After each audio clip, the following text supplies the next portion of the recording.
আমি বললাম, আমি ব্যর্থ। আল্লাহ বলেন, বিশ্বাসীরা সফল হয়।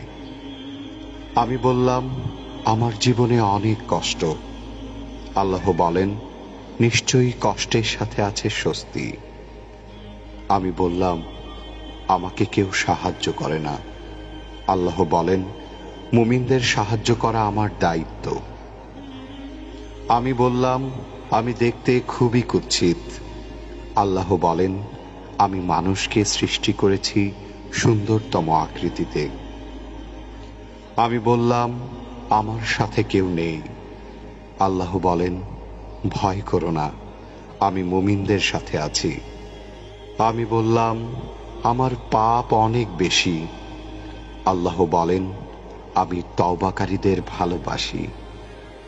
আমি বললাম, আমি সব সময় অসুস্থ থাকি। আল্লাহ বলেন, আমি কোরআনকে রোগের নিরাময় হিসাবে পাঠিয়েছি। আমি বললাম, এই দুনিয়া আমার ভালো লাগে না।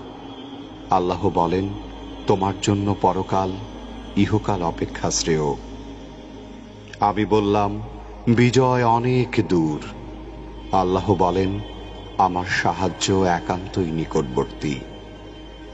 আমি বললাম, আমার জীবনে খুশি নেই।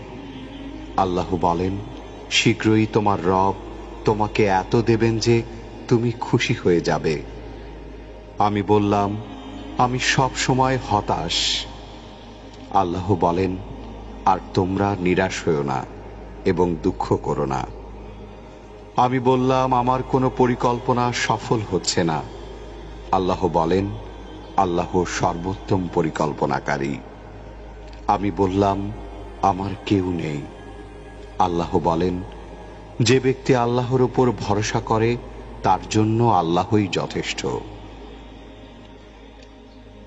এত নিয়ামতের ভাণ্ডারে থাকার পরেও সন্তুষ্ট চিত্তে আমরা আল্লাহর নিকট শুকরিয়া জ্ঞাপন করি না।